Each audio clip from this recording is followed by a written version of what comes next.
Bismillahirrahmanirrahim. Assalamualaikum warahmatullahi wabarakatuh. Alhamdulillah wassalatu wassalamu ala Rasulillah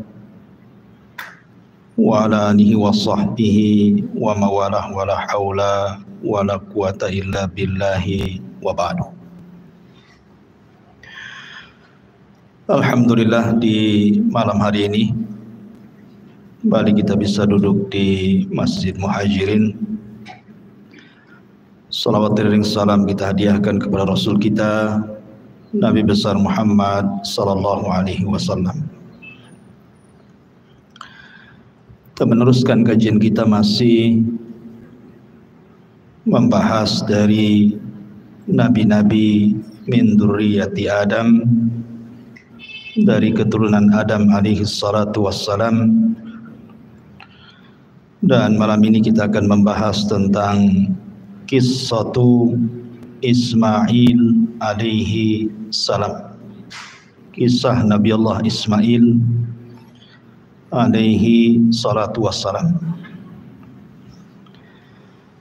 Tentu kisah ini menarik untuk kita kaji,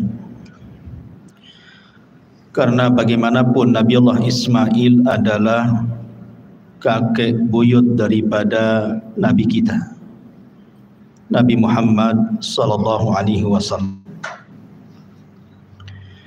Nanti kita akan jelaskan nasab dari Nabi kita sampai kepada Nabi Allah Ismail alaihi salatu wassalam. Ma'asyiral muslimin yang dimuliakan Allah Subhanahu wa taala. Di dalam Al-Qur'an Allah Subhanahu wa taala sebut tentang kisah Ismail ini 12 kali di 8 surat dalam Al-Qur'an.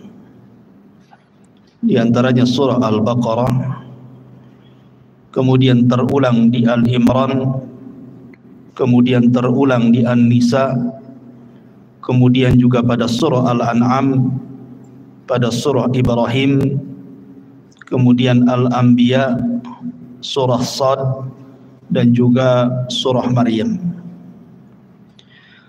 Artinya cukup lengkap kisah Ismail alaihi salatu wassalam disebutkan di dalam Al-Quranul Karim. Kalau kita melihat kepada nasab daripada Ismail sampai kepada Rasul kita Nabi besar Muhammad sallallahu alaihi wasallam. Jadi Ismail alaihi salatu wassalam itu memiliki 12 putra. Jadi anak-anak Ismail itu semuanya 12, satu perempuan. Di antara nama-namanya disebutkan oleh Imam Ibnu Ishaq, seorang pakar sejarah. Di antara anak-anak Ismail itu ada namanya Nabit, kemudian Qaidar, kemudian Misha, kemudian Musmi, kemudian Mashi, kemudian Ad-Daus, kemudian Arur, kemudian Yatur, kemudian Nabish, Tima, Qaidum, dan yang terakhir perempuan namanya Nasma. Ini seluruhnya 12 putra dan satu putri Ismail alaihi salatu wassalam. Lah dari keturunan Ismail itu ada namanya Nabit. Nabit putra Ismail. Nabit ini punya anak namanya Yasjub ibn Nabit. Kemudian Yasjub punya anak namanya Ya'rub ibnu Yasjub ibnu Thabit ibn Ismail. Disinilah keluar kalimat Arab dari Ya'rub. Kemudian Ya'rub punya anak namanya Firah.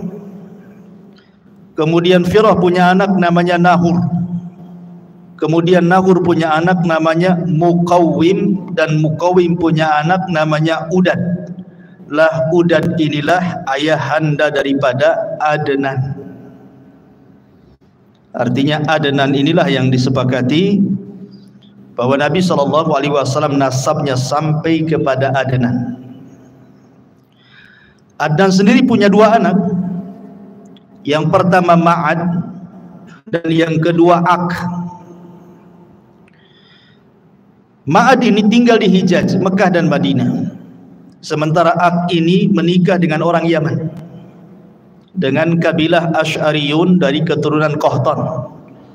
Dan Qahtan itu kabilah bagian daripada Jurhum, artinya masih keturunan Arab. Sehingga kemudian Adnan inilah yang menyatukan antara Arab Yaman dan Hijaz. Karena Ak putranya menikah dengan salah satu putri Yaman dari keturunan Qahtan Asy'ariyin. Sementara Ma'ad ini tinggal di Hijaz. Lah kalau kita melihat nasab Nabi SAW, kita lihat Nabi SAW namanya Muhammad ibnu Abdullah ibni Abdul Muttalib ibni Hashim ibni Abdul Manaf ibni Qusay ibni Kilab ibni Murrah ibni Ka'ab ibni Lu'ay ibni Khuzaimah ibni Mudrikah ibni Ilyas ibni Mudhar ibni Nizar ibni Ma'ad. Dan Ma'ad tadi saya katakan putra siapa? Adnan. Dari Adnan kemudian naik lagi Udad ibni Muqawwim ibni Nahur ibni Firah ibni Ya'ruf ibni Yasjub ibni Nabit ibni Ismail, baru Ismail ibni Ibrahim. Dari sini nyambung bahwa Ismail adalah kakek buyut daripada Nabi kita Muhammad SAW. Jadi yang kita akan ceritakan ini Nabi yang mulia, karena bagaimanapun Ismail adalah kakek buyut Nabi kita. Kita harus tahu sejarahnya. Ma'asyiral muslimin yang dimuliakan Allah Subhanahu wa taala. Sepakat para ahli sejarah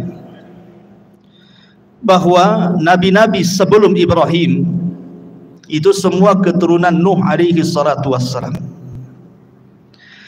Tetapi setelah Ibrahim alaihi salatu wassalam diutus, maka tidak ada nabi dan rasul satu pun kecuali keturunan Ibrahim. Jadi kalau sebelum Ibrahim, sepakat ulama sejarah bahwa para nabi keturunan daripada Syam, putra Nuh. Tetapi setelah Ibrahim diutus, maka tidak ada nabi dan rasul kecuali turunan Ibrahim. Makanya Ibrahim disebut Abul Anbiya, bapaknya para nabi. Lah Ibrahim sendiri memiliki banyak anak sebenarnya, karena istrinya juga banyak. Walaupun yang masyhur dia menikah dengan dua wanita, Hajar dan Sarah kan gitu ya. Tapi ada wanita lain dinikahi Ibrahim punya anak. Putra Ibrahim itu antara 7 sampai 8, tetapi yang masyhur adalah Ismail dari istrinya Hajar dan Ishak dari istrinya Sarah. Kemudian dari Ishak lahirlah seorang nabi juga namanya Yakub. Dan dari Yakub ini lahir 12 keturunannya, salah satunya Nabi Yusuf alaihi salatu wassalam. Dan dari 12 ini berkembang biak dan disebut dengan Bani Israel. Dari turunan Yakub ini ribuan para nabi muncul dan diutus kepada Bani Israel, dan ditutup dengan kenabian dan kerasulan Isa ibnu Maryam alaihi salatu wassalam. Ini dari jalur Ishak. Tapi kalau dari jalur Ismail tidak ada yang jadi nabi. Tidak ada yang jadi nabi. Baru setelah kemudian keturunannya sampai kepada Abdul Muttalib. Abdul Muttalib punya anak namanya Abdullah.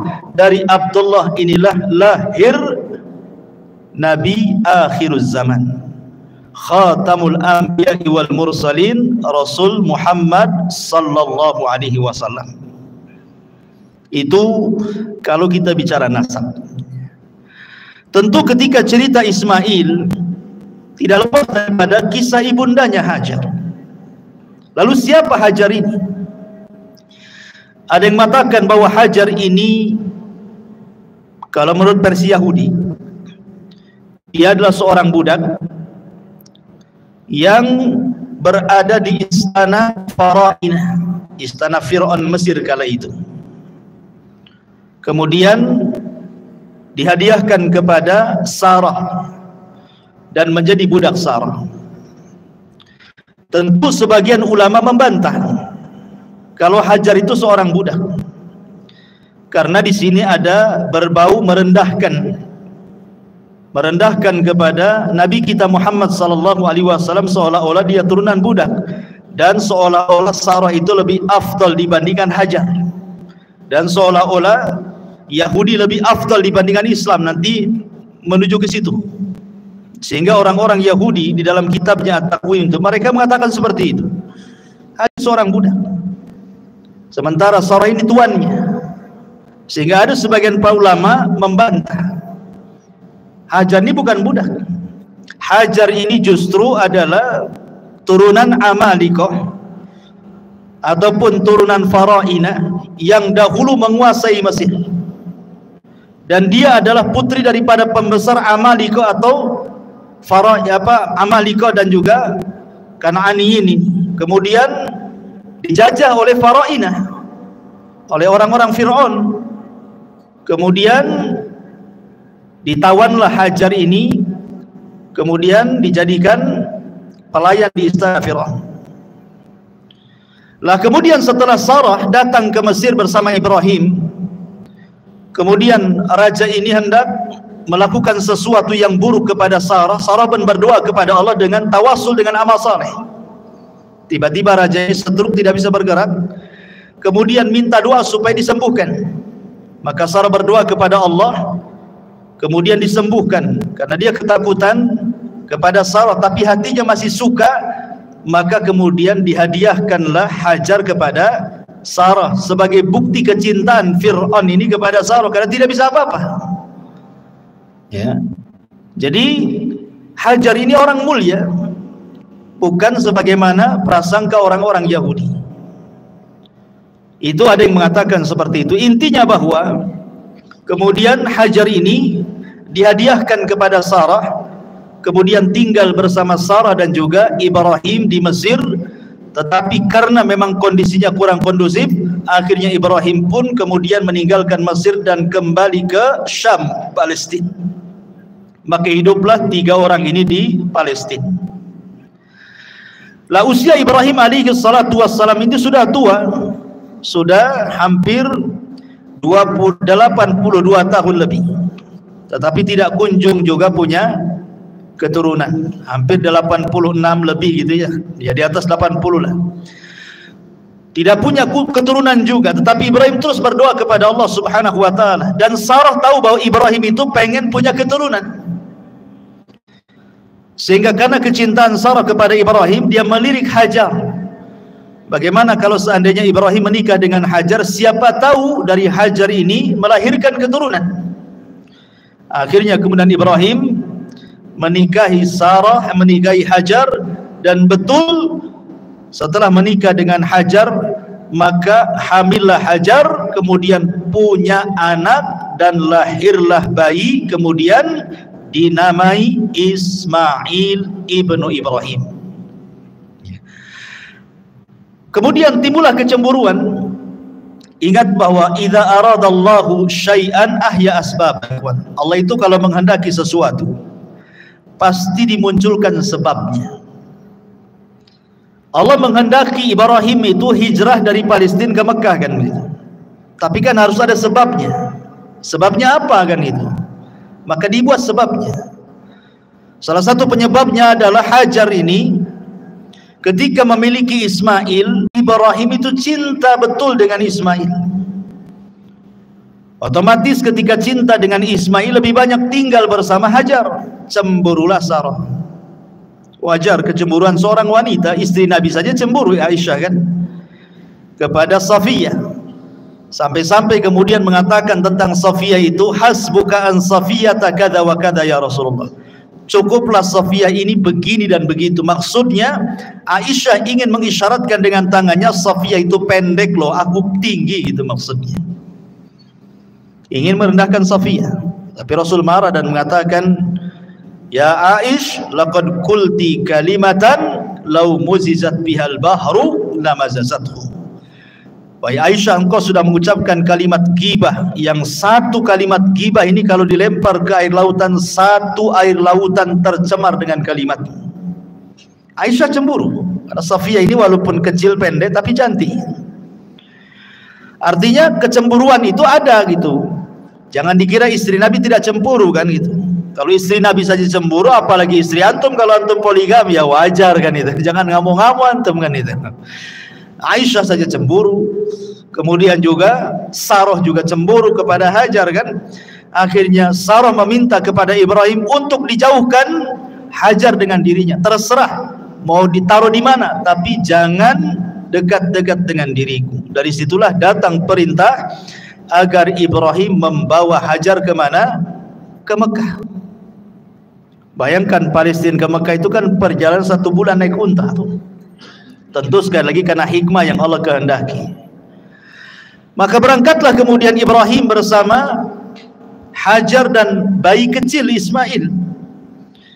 1 bulan naik unta sampai kemudian singgah di sebuah wadi, lembah. Lembah itu tidak ada tanaman, tidak ada air. Di sekelilingnya hanyalah padang pasir kering kelontang, lautan padang pasir yang tidak bertepi. Tiba-tiba kemudian sampai di situ, Ibrahim hanya meletakkan Hajar dan juga Ismail kemudian pergi. Hanya dibekali beberapa bekal untuk beberapa hari saja. Tentu wanita ditinggal suaminya begitu saja kan tidak terima juga. Akhirnya dia mengikuti Ibrahim dan mengatakan kepada Ibrahim, aina tadhhab wa tatrukuna bihadzal wadi? Ya Ibrahim, Anda pergi kemana? Kenapa kau tinggalkan kami di lembah ini? Alladzi laisa fihi insun wala syai'un. Di sini tidak ada manusia, di sini enggak ada apa-apa, enggak ada pohon, enggak ada binatang, enggak ada minuman, enggak ada apa-apa. Dan terus mengikuti Ibrahim sampai ketika di tempat namanya Kada.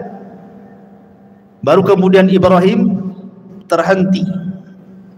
Kemudian Ibrahim mengatakan kepada Hajar, ilallah, kutinggalkan dirimu kepada Allah.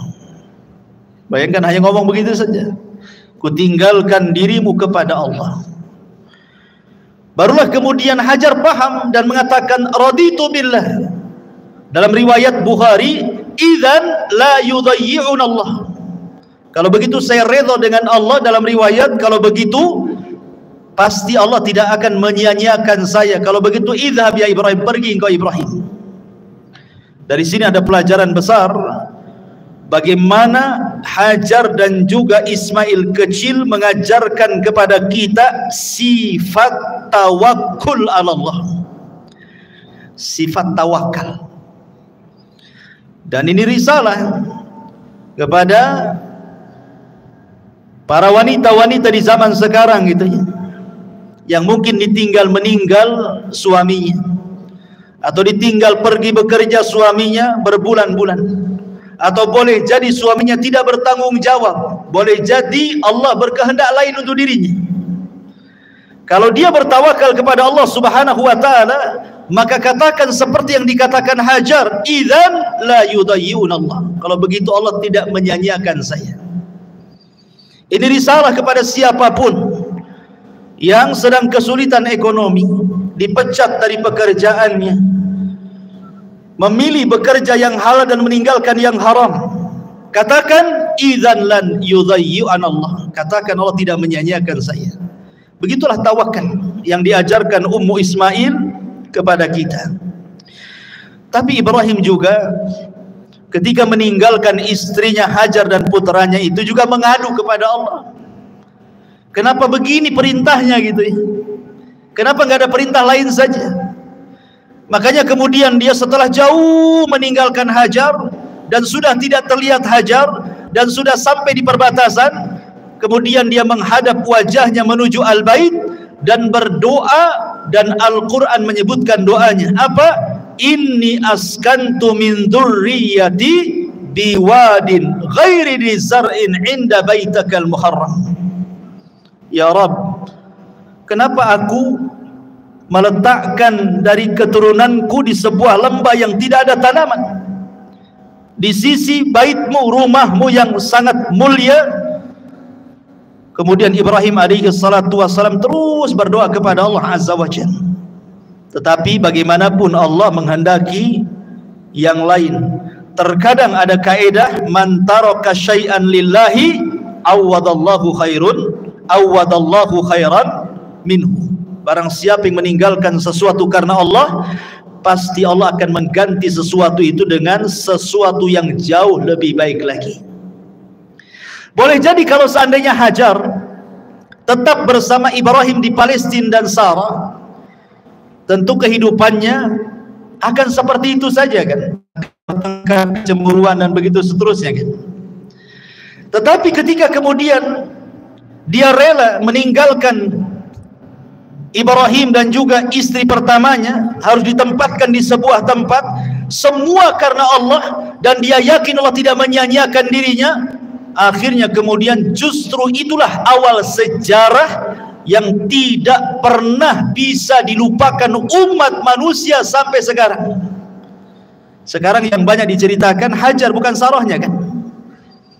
Karena berkat sejarah Hajar inilah ada manasik haji. Ya. Ada manasik haji, di antara manasik haji itu adalah perbuatan Hajar ketika dia mencari air dari Bukit Safa ke Marwah. Kemudian ada air Zam-Zam. Tetapi kisah Sarah kan hanya sampai di situ. Tetapi kisah Hajar dikenal, bahkan meninggalkan ibadah yang luar biasa kepada kita, termasuk juga peninggalan Ma'u Zam-Zam, air yang luar biasa berkahnya di permukaan bumi. Sampai hari ini kita bisa menikmati air itu bagi siapa yang datang ke Mekah Al-Mukarramah untuk haji ataupun umrah. Luar biasa. Jadi jangan takut kalau orang meninggalkan sesuatu karena Allah, itu pasti Allah akan ganti sesuatu itu yang lebih baik lagi. Seseorang bekerja di tempat yang penuh dengan riba, dia tahu riba haram, maka sedikit-sedikit dia keluar dari situ mencari yang halal. Insya Allah ternyata yang halal lebih tenang, boleh jadi lebih berkah dunia dia dan akhirat dia. Jangan takut meninggalkan sesuatu karena Allah subhanahu wa ta'ala, karena Allah tidak mungkin menyia-nyiakan hambanya yang meninggalkan karena dia. Ma'asyiral muslimin yang dimuliakan Allah azza wa jalla, ketika kemudian Hajar sudah ditinggalkan oleh Ibrahim bersama putranya Ismail, habis bekalnya, hanya beberapa hari saja. Apalagi yang dihajatkan seseorang di tengah padang pasir itu adalah minuman. Minuman sudah tidak ada, mereka hampir kehausan. Anda bayangkan, seolah-olah Ibrahim ini secara kasat mata sengaja membiarkan kedua manusia ini suruh mati. Tetapi bukan itu kehendak Ibrahim, ini semua kehendak Allah. Allah kalau menghendaki sesuatu pasti ada hikmah di dalamnya. Makanya ketika itu Ismail ditinggalkan oleh Hajar mencari air ke sana kemari. Naiklah dia ke Bukit Safa. Kemudian nampak ada air macam fata morgana di Marwah, lari dia ke Marwah. Saking paniknya si bolak-balik saja itu, Safa Marwah sampai 7 kali putaran. Dia khawatir dengan putranya Ismail karena mendengar dia menangis. Saat dia pulang dan hendak melihat Ismail, dia mendengar suara. Rupanya suara itu datang daripada Jibril yang datang hendak menolong keduanya. Ketika kemudian mendekati putranya Ismail, rupanya di sampingnya ada Jibril alaihi salam. Ada yang mengatakan Jibril kemudian menghentakkan sayapnya persis di belakang punggung Ismail, seolah-olah ingin mengatakan bahwa Zam-Zam ini miliknya Ismail, karena taruh di situ gitu ya, di belakang Ismail, belakang punggung Ismail, ditancapkan kemudian sayapnya. Kemudian Jibril pergi, Dan Jibril sempat mengatakan, la takhafu dhai'ata fa innaha huna baitun lillah yabni hadzal ghulam wa abuhu wa annallaha la yudayyi'u ahlahu. Kata Jibril sebelum pergi, wahai Ummu Ismail, jangan takut, Allah menyanyiakan dirimu. Tidak, Allah tidak akan menyanyiakan dirimu. Di sini kelak akan dibangun Baitullah, rumah Allah, yang akan membangunnya ni anakmu Ismail yang masih bayi dan bapaknya kelak Ibrahim. Dan Allah tidak akan menyanyiakan siapapun yang dekat dengan Baitullah ini. Kemudian Jibril pergi. Begitu dalam riwayat Bukhari. Lah kemudian ketika melihat ada air muncrat dari tanah, maka segeralah kemudian Hajar membendungnya. Dalam bahasa Arab, membendung itu artinya zam. Jadi dikumpulkan di bendung sambil mengucapkan zam. Maka kemudian air itu menjadi zam-zam. Sampai kata Nabi SAW, kalau seandainya Ummu Ismail tidak membendung zam-zam, niscaya zam-zam itu akan memenuhi seluruh padang pasir satu Arab tuh. Dari situlah kemudian akhirnya Ismail dan juga Hajar minum dari air zam-zam berhari-hari tanpa makan, sudah cukup. Ya, karena air zam-zam itu disabdakan oleh Nabi SAW. Apa sabda Nabi SAW tentang zam-zam? Zam-zam ini adalah ta'amu tu'min wa syarabu sukmin, kata Rasul. Zam-zam ini adalah makanan yang bisa dikonsumsi dan minuman bagi orang yang punya penyakit, untuk mengobati sakit. Jadi walaupun minum air zam-zam itu sudah kenyang, bahkan dikisahkan dari sahabat Abu Dzar Al-Ghifari radhiyallahu anhu. Jadi Abu Dzar Al-Ghifari itu pernah 1 bulan ketika safar, habis bekal makanannya, tinggal air zam-zam. Akhirnya kemudian dia minum saja air zam-zam 3 hari sehari. Rupanya kata Abu Dzar, hatta samintu, sampai aku gemuk gara-gara minum terus air zam-zam. Enggak makan dia 30 hari. Abu Dzar Al-Ghifari radhiyallahu an tidak makan, hanya minum saja 30 hari. Kata dia, aku minum terus selama 30 hari dalam safarku sampai aku gemuk, tidak ada satupun badan kecuali gemuk, gitu ya. Bayangkan coba. Ya, dan zam-zam itu harus diyakini sebagai obat. Jangan katakan coba-coba. Saya ingin cobalah menyembuhkan penyakit dengan zam-zam. Jangan dicoba air zam-zam itu. Air zam-zam itu bukan percobaan. Air zam-zam itu wahyu. Air berkah, nggak usah dicoba. Langsung diimani, langsung diyakini bahwa dia adalah obat untuk segala penyakit. Minum saja, bismillah. Tawakal kepada Allah, ikhlas kepada Allah. Jangan coba-coba. Kalau coba itu ragu-ragu artinya. Jangan main coba-coba. Langsung bismillah, tawakal ala Allah, yakin, ikhlas, ya. Insyaallah. Zam-zam itu sebagaimana sabda Rasul, ta'amu tu'min wa syarabu sukmin. Dia adalah makanan sekaligus juga obat. Bahkan bisa mengabulkan niat peminumnya. Ma'u zam-zam lima syuribalahu. Air zam-zam itu akan mengabulkan setiap peminumnya. Maka akhirnya kemudian berhari-hari, entah berhari-hari entah berbulan-bulan tidak disebutkan, sampai akhirnya datanglah dari arah Yaman rombongan kabilah dari Jurhum. Mereka kehabisan minuman tapi banyak makanan. Percuma saja banyak makanan tidak ada minum, bisa mati di padang pasir, ikhwan. Akhirnya dari kejauhan melihat ada ta'ir, ada burung. Sebagaimana riwayat Bukhari, ada burung dan burung itu menandakan ada air. Maka kemudian didekati, rupanya suku Jurhum ini sampailah ke sumur Zam-Zam yang kemudian ditempati Hajar dan juga putranya Ismail. Suku Jurhum ini orang baik, orang Yaman. Makanya Rasul mengatakan ahlul Yaman itu araqul qulub, lembut hatinya. Kalau mau berbuat jahat, merebut air, bisa saja Hajar dibunuh. Tetapi Jurhum ini kabilah yang baik. Dia datang baik-baik, meminta baik-baik air Zam-Zam itu. Akhirnya kemudian Hajar memberikan dengan cara barter, kau beri kali kami makanan, kami beri kau air. Akhirnya kemudian deal kan itu ya. Dari situlah kemudian Ismail dan Hajar bisa makan, bisa minum dari berkahnya air Zam-Zam itu.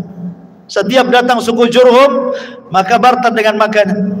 Jadi tidak pernah kelaparan. Itulah makna daripada kalimat Hajar ketika Ibrahim pergi. Kalau begitu, pergi kau. Allah tidak menyia-nyiakan diriku. Wa man yatawakkal 'ala Allah fahuwa hasbuh. Barang siapa yang bertawakal kepada Allah, Allah yang kasih kecukupan dia. Akhirnya kemudian lama-lama suku Jurhum pun meminta kepada Hajar untuk memboyong keluarganya dan tinggal di situ. Karena memang air saat itu sangat langka. Senang mereka tinggal di situ. Maka lambat laun kemudian suku Jurhum tinggal di sekitar Zam-Zam. Kemudian hari demi hari, bulan demi bulan, tahun demi tahun, ramailah di sekitar Zam-Zam itu kabilah Jurhum. Ismail pun mulai membesar, kemudian belajar bahasa Arab kepada suku Jurhum. Jadilah Ismail musta'rab, bukan orang Arab, belajar bahasa Arab, fasih pula dia bahasa Arab. Makanya sering saya katakan, kalau antum orang Indonesia fasih berbahasa Arab, berarti antum Arab. Walaupun antum turunan Arab Yaman, tapi tak bunyi bahasa Arab, antum bukan Arab. Menang muka saja Arab. Ya, bahasa Arab tak bisa, bukan Arab antum. Walaupun ngaku Habib sekalipun, kalau tidak bunyi bahasa Arab, bukan Arab. Tapi kalaupun antum hitam pesek hidungnya persis kayak orang Melayu, tapi bahasa Arabnya mantap kayak Ismail, antum Arab. Paham ya? Ismail bukan orang Arab, orang Ajam, dia orang Palestina, lahir di sana. Tapi belajar bahasa Arab ke suku Jurhum, makanya ulama mengistilahkan musta'rab. Orang Arab yang bukan Arab pasti bahasa Arab, makanya dia Arab. Begitu ya. Di situ kaidahnya muncul. Ya. Ma'asyiral muslimin yang dimuliakan Allah Subhanahu wa taala. Akhirnya kemudian Ismail pun besar-besar di situ. Ketika usianya belasan tahun, tentu Ibrahim selaku orang tua kan wajarlah kangen ingin berjumpa dengan Ismail yang sudah lama ditinggalkannya, sudah belasan tahun. Makanya kemudian ketika kemudian Ibrahim alaihi salatu wassalam safar dari Palestina menuju Mekah ingin berkunjung dan melihat istri dan juga putranya yang sudah belasan tahun itu. Akhirnya kemudian Ibrahim pun sampai. Ketika sampai itulah kemudian Ibrahim alaihi salatu wassalam dimimpikan malam harinya. Apa mimpinya? Inni ara fil manami anni adbahuka fanzur madza tara. Wa Ibrahim, wa Ismail, ayahmu bermimpi semalam bapakmu menyembelih dirimu. Betul-betul menyembelih dalam mimpinya itu. Bagaimana pendapatmu? Ya. Maka Ismail alaihi salatu wassalam, orang yang terdiri dari ummu Ismail, wanita yang paling tawakal. Makanya kemudian Ismail tanpa ada keraguan mengatakan, ya abatif alma tu'mar satajiduni insyaallahu minas sabirin. Wahai bapakku, kalau itu perintah Allah, insyaallah engkau akan mendapati aku termasuk anak yang sabar. Kenapa Ismail mengucapkan kalimat insyaallah? Hikmah di balik Ismail mengucapkan kalimat insyaallah itu seolah-olah Ismail ingin mengatakan seperti ini. Kalau aku redha aku disembelih, engkau pun wahai bapakku redha aku disembelih, tapi Allah tidak redha, maka engkau tidak dapati aku termasuk hamba yang sabar. Kenapa? Karena ini akal-akalan kamu saja. Tetapi kalau seandainya aku redha disembelih, engkau redha disembelih, Allah pun redha, maka kau akan dapati aku termasuk anak yang sabar. Kenapa? Karena ini bukan akal-akalan kamu, tapi ini perintah Allah. Itu maksudnya. Makanya dia mengatakan, satajiduni insyaallahu minas sabirin. Kau akan dapati aku termasuk hamba Allah yang bersabar insyaallah, kalau Allah berkehendak. Itulah kandungan makna insyaallah. Penting kita mengucapkan kalimat insyaallah itu. Ya. Bukan kalimat ragu-ragu insyaallah itu, tapi kalimat berkah. Ya. Karena biasanya di masyarakat kalau sudah main-main insyaallah itu dimain-mainkan itu, seolah-olah ragu-ragu kan. Besok datang nggak ya? Karena nggak mau datang, cuman bilang nggak mau datang malas, takut tersinggung, main insya Allah kan? Insya Allah katanya. Padahal memang niatnya nggak mau datang. Insya Allah katanya. Gitu ya. Bisa saja insya Allah lah datang. Tapi kalau sudah memang nggak niat datang, bilang aja saya nggak datang besok. Kecuali kalau antum janji mau datang, itulah penting mengucapkan insya Allah kan.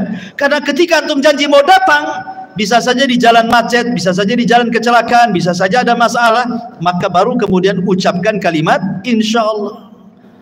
Taib, ma'asyiral muslimin yang dimuliakan Allah Azza wa Jalla. Maka akhirnya kemudian Ibrahim pun betul-betul menyembelih Ismail, dan ini sudah saya kisahkan panjang lebar di sini. Bagaimana Ibrahim betul-betul menggorok loh leher Ismail itu, tapi Allah buat pisau yang tajam jadi tumpul. Jadi digini-gini tetap saja nggak berdarah-darah tuh. Dari situ Allah melihat kesungguhan Ibrahim sudah melaksanakan perintahnya lewat mimpinya, karena mimpi seorang nabi itu wahyu masalahnya.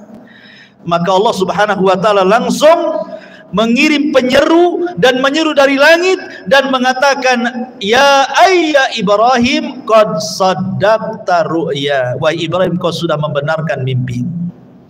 Maka disitulah Allah katakan, wa fadainahu bidzibhin azim wa taraknahu lil akhirin, kami ganti Ismail dengan kambing kibas, dan akan menjadi cerita bagi orang-orang setelahnya sampai hari ini. Kisah itu diceritakan dan menjadi syariat bagi umat Islam tentang kurban ya. Ma'asyiral muslimin yang dimuliakan Allah Azza wa Jalla. Selesai kisah penyembelihan ini, maka kemudian Ibrahim balik lagi ke Palestina. Ismail kemudian menjadi laki-laki yang tumbuh dewasa gitu. Lah setelah Ismail kemudian tumbuh dewasa, maka Allah takdirkan Hajar meninggal dunia di usia yang sudah tua juga, 80 tahunan ke atas Hajar meninggal. Kemudian Ismail tertarik dengan wanita Jurhum, menikahlah Ismail dengan wanita Jurhum. Masalahnya disebutkan di dalam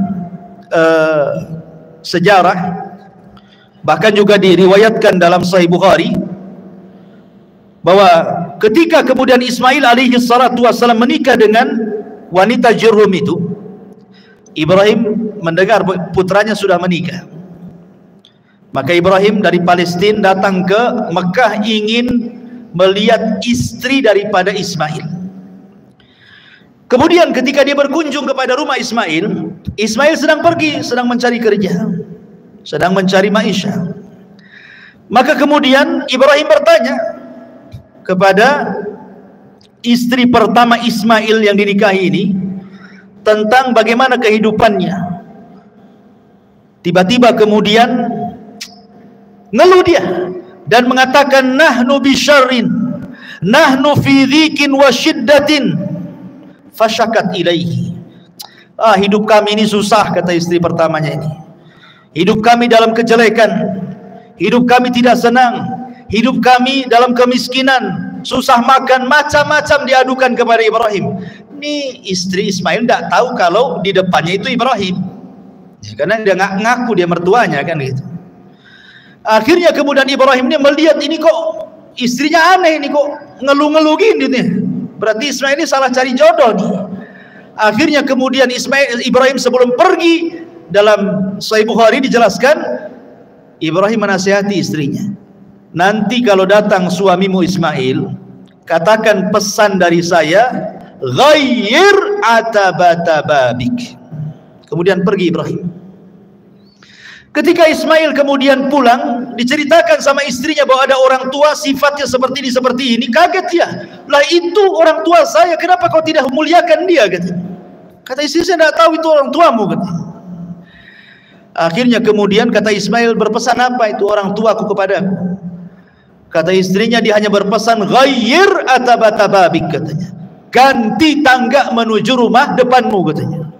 Kata Ismail, oh iya, yang dimaksud atabat itu adalah engkau, aku disuruh menceraikan kamu, katanya. Wasiat Ibrahim. Akhirnya diceraikan istri pertamanya. Kemudian setelah diceraikan istri pertamanya, terdengarlah oleh kabilah Jurhum Ismail menceraikan istrinya. Akhirnya kemudian banyak pembesar-pembesar Jurhum itu yang menawarkan putrinya. Bagaimanapun Ismail ini tokoh kan itu ya. Dia pemilik Zamzam. Orang-orang Jurhum mereka sangat berhajat kepada Zamzam, dan itulah ekonominya selama ini mereka hidup. Akhirnya kemudian ada salah satu daripada pembesar Jurhum itu menawarkan putrinya yang saleh untuk menikah dengan Ismail. Akhirnya kemudian Ismail pun menikah dengan istri keduanya, tapi tetap Ibrahim hendak mengujinya. Datang kedua kalinya kepada istri yang keduanya, kemudian bertanya soal kondisi kehidupannya. Maka kemudian kata istri keduanya, dia menceritakan, nahnu bi khairin, katanya, kami dalam kondisi baik, wasaatin, dan dalam kondisi lapang. Padahal kehidupannya susah, tapi dia tetap mengatakan baik dan kondisinya lapang. Berarti baik akhlaknya tuh. Kemudian ketika itu, karena istri keduanya kan tidak tahu kalau itu ayahanda daripada Ismail, tetap dia menghormatinya. Diambillah daging kambing, kemudian sebagai menjamu tamu, kemudian diambillah air Zamzam, kemudian disodorkan kepada Ibrahim. Kalau istri pertama nggak keluar tuh sama sekali itu jamuan-jamuan itu ya. Ini istri keduanya betul-betul muliakan tamu. Maka Ibrahim senang dengan istri keduanya, kemudian berdoa kepada Allah, Allahumma barik li ta'amikum wa syarabikum. Ya Allah, berkahi makanan kalian, ya Allah berkahi minuman kalian, ya Allah tetapkan rumah tangga kalian berdua. Kemudian Ibrahim mengatakan, nanti kalau sampai anakku sampaikan pesan bapaknya. Apa? La tughayyir atabata babik. Jangan kau ganti lagi tangga menuju depan rumahmu, katanya. Nah, itu istrimu tuh katanya. Akhirnya Ismail pulang, kemudian diceritakan istri keduanya. Kata Ismail, ayahku menyuruh agar aku tidak menceraikan kamu. Lihat. Tapi di sini syahidnya Ibrahim mendoakan apa? Mendoakan makanan dan minuman. Yang ketika itu makanan yang didoakan oleh Ibrahim apa? Daging kambing dan juga air Zamzam. Sejak itulah kambing dan Zamzam di Mekah menjadi berkah karena doanya Ibrahim. Makanya penduduk Mekah itu walaupun makan kambing siang, pagi, sore, malam, nyantai saja mereka. 1 tahun mereka pagi, siang, sore makan kambing, nggak ada cerita naik darah, naik kolesterol, stroke, nggak ada. Coba antum pakai kambing Batam, sebulan saja pagi kambing, siang kambing, malam kambing, pagi sate, siang gulai, rawon lagi sorenya, malamnya tengkleng. Sebulan saja. Apa nggak naik itu tensinya? Ya. Masyaallah muslimin yang dimuliakan Allah Azza wa Jalla. Intinya bahwa kemudian Ismail pun tetap tidak menceraikan istrinya karena dapat istri yang soleh. Dari istri inilah lahir 12 keturunannya yang saya sebutkan di mukaddimah tadi. Kemudian setelah itu Sarah meninggal, maka Ibrahim kemudian hijrah dari Palestina dan bergabung bersama Ismail. Disinilah terjadi pembuatan Ka'bah, pembangunan Ka'bah yang sempat roboh. Kisahnya adalah, jadi ketika kemudian Allah Subhanahu wa taala perintahkan Ibrahim untuk membangun Ka'bah dan juga putranya Ismail, maka mulailah kemudian Ibrahim dan juga Ismail mencangkul bagian Ka'bah yang akan dibangun sampai kemudian mendapati pondasi. Dan ketika di zaman jahiliyah pernah kan dirobohkan karena terkena banjir sehingga Ka'bah rusak. Kemudian oleh Al-Walid ibn Mughirah dan orang-orang Quraisy digali sehingga sampai kepada pondasi awal Ka'bah yang berwarna hijau. Ya, pondasinya itu warna hijau. Ya. Lah Ibrahim juga sama, karena Ibrahim itu tidak mulai dari pondasi, karena pondasi sudah ada sejak zaman para malaikat membangunnya. Ada yang mengatakan Adam yang membangunnya gitu. Jadi Ibrahim itu hanya meninggikan saja. Maka mulailah kemudian Ibrahim dan Ismail meninggikan dari atas pondasi itu bangunan Ka'bah. Dan bentuknya memanjang karena Hijar masuk ke dalamnya. Tapi di zaman jahiliyah ketika Ka'bah itu hancur hanya dibangun separuh saja sehingga Hijar keluar. Hijar Ismail keluar gitu ya. Kalau di zaman Ibrahim masuk Hijar itu. Ya, dan juga pintunya 2. Pintu masuk, pintu keluar. Kemudian di tanah. Kalau sekarang kan pintunya di atas gitu ya.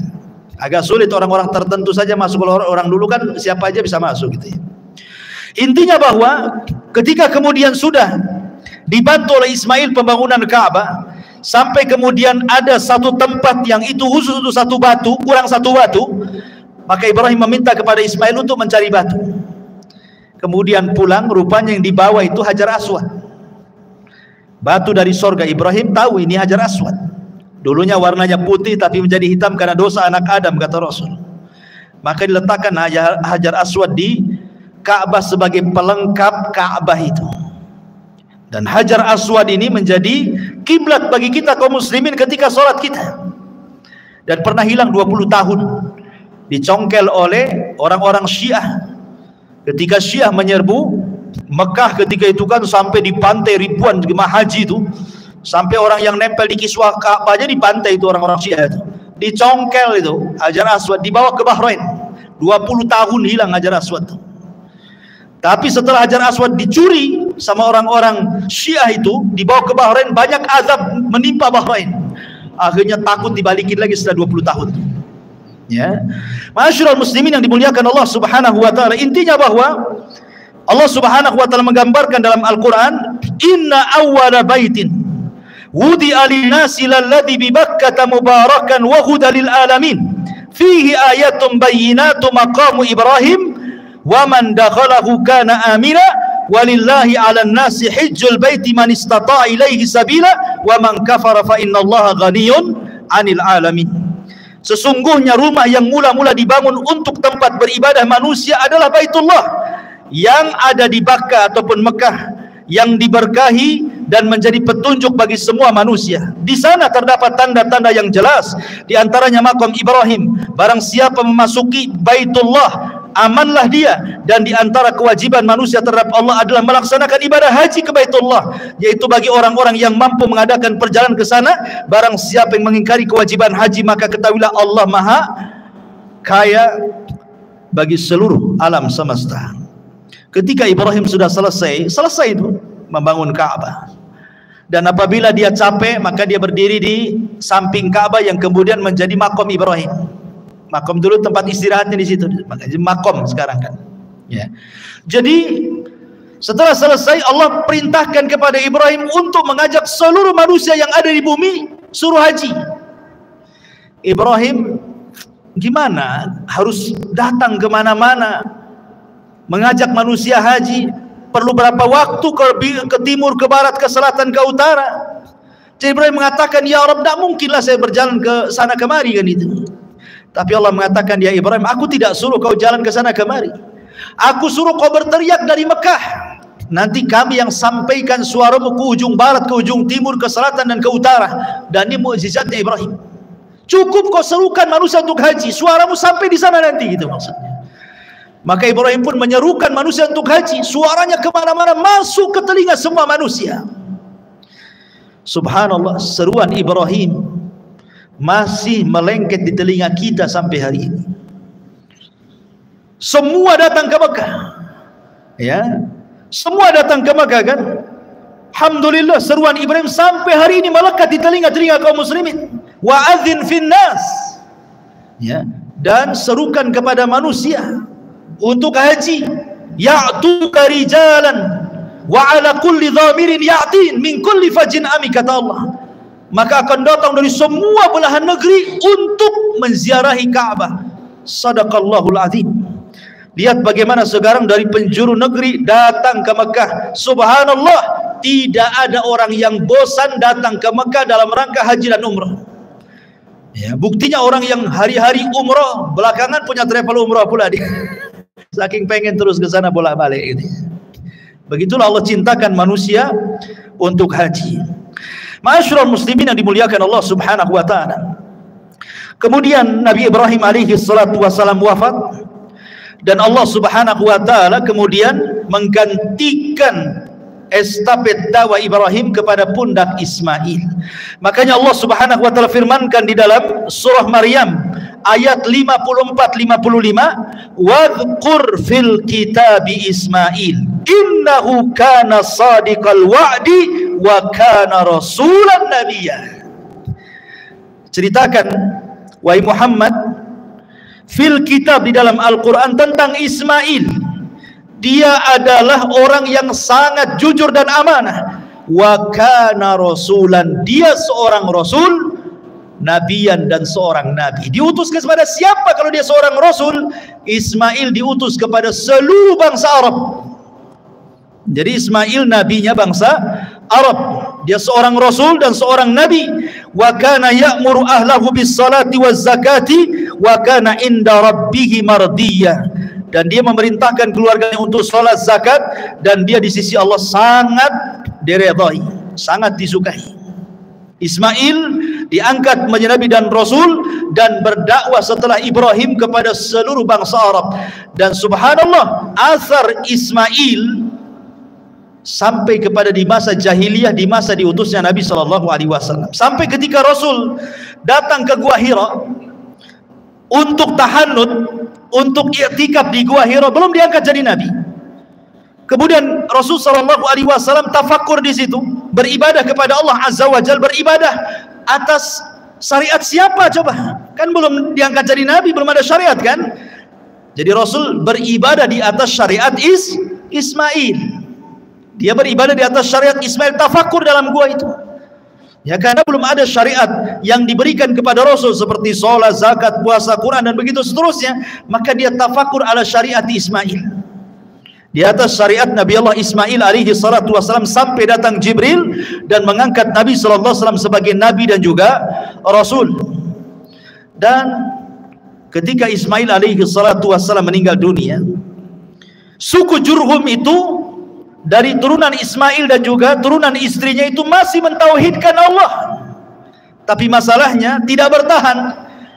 Tiba-tiba kemudian datang orang Arab yang tidak suka dengan suku Jurhum, namanya Khuza'ah.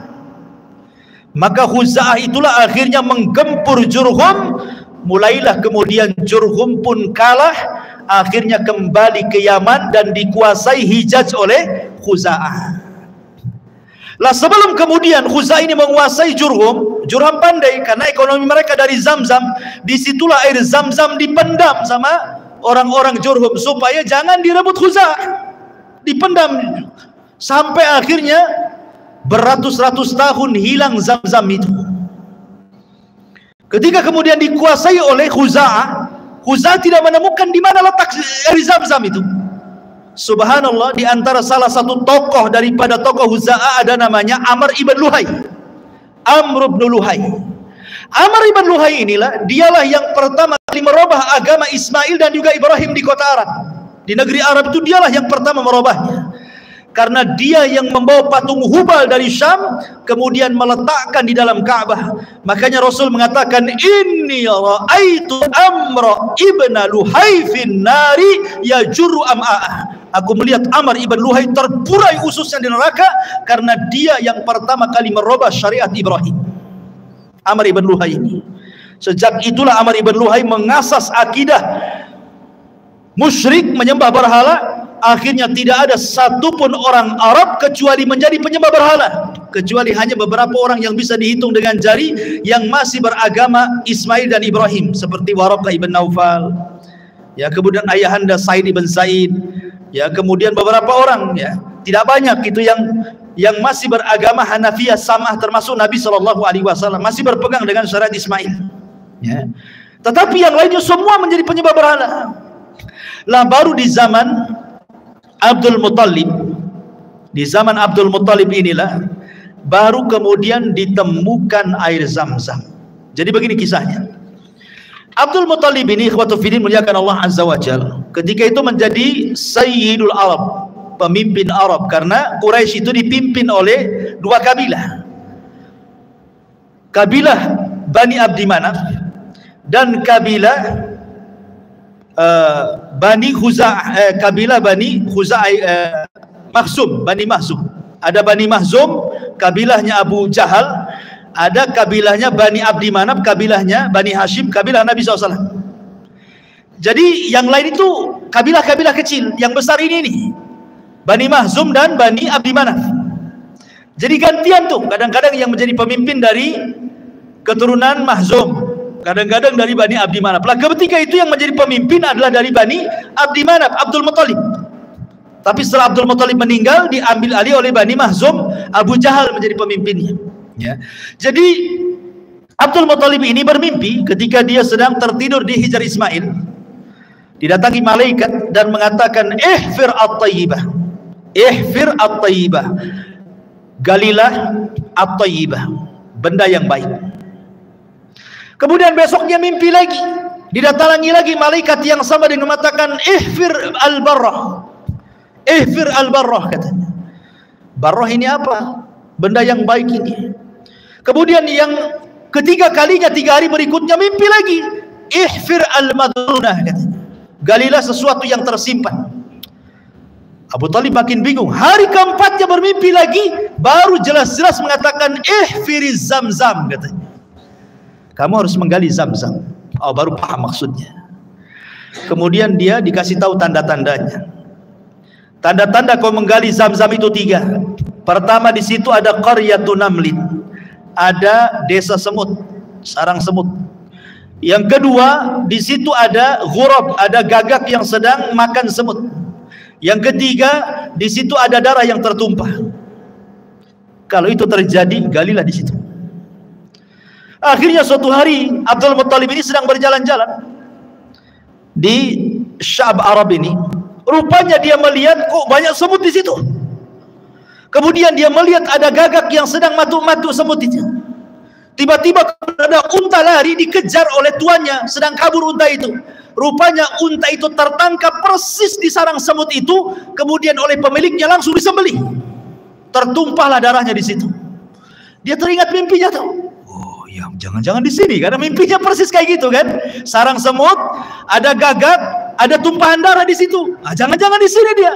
Ketika itu Abdul Muttalib belum punya anak banyak, cuma satu namanya Al-Harith, karena belum punya nazar ketika itu. Akhirnya sama Al-Harith diajak, ayo kita gali di sini, jangan-jangan di Zamzam nih. Digalilah berdua. Orang-orang Arab membiarkan, disangkanya Abu Talib ini ngapain mimpi saja cari Zamzam itu, katanya. Rupanya ketika digali-digali, nampak pondasinya, pondasi Zamzam itu. Bertakbirlah Abdul Muttalib, Allahu Akbar, Allahu Akbar. Oh, datang kabilah-kabilah Quraisy.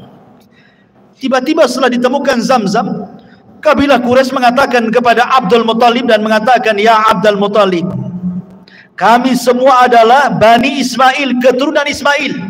Kami juga punya hak dengan Zamzam ini.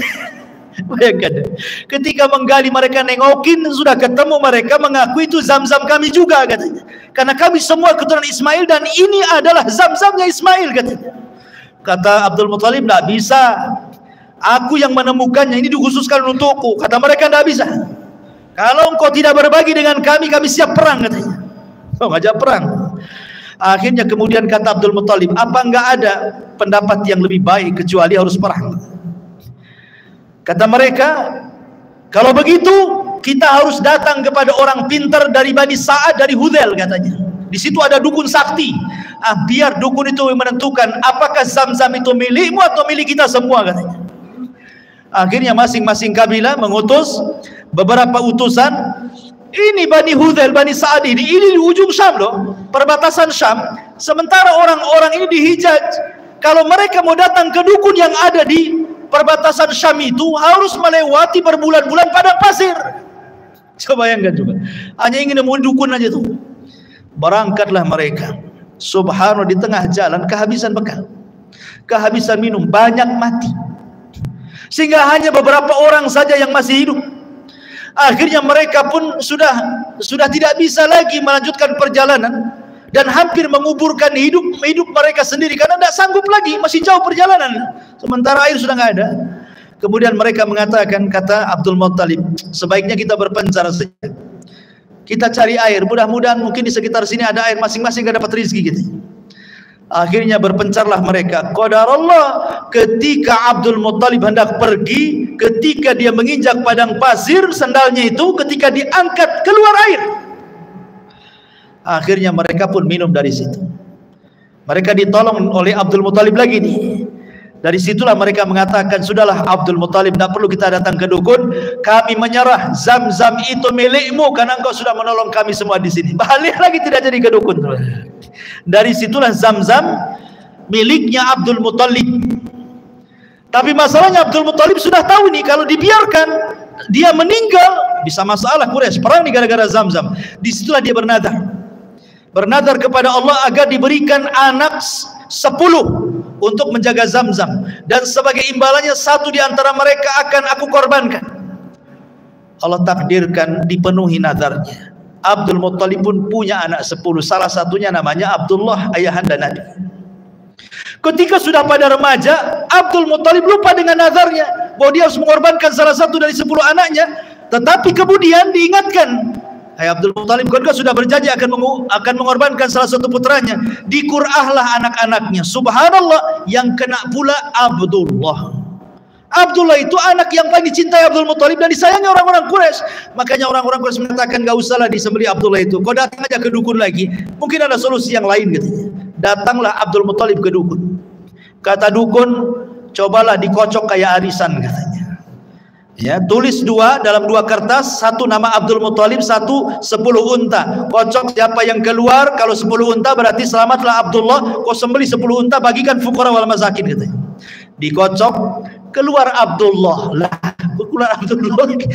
Akhirnya kemudian pasang lagi 10 ekor unta. Dikocok, Abdullah lagi keluar, pasang lagi 10 ekor unta. Sampai akhirnya 10 kali pasang. Berarti sudah 100 ekor unta tuh.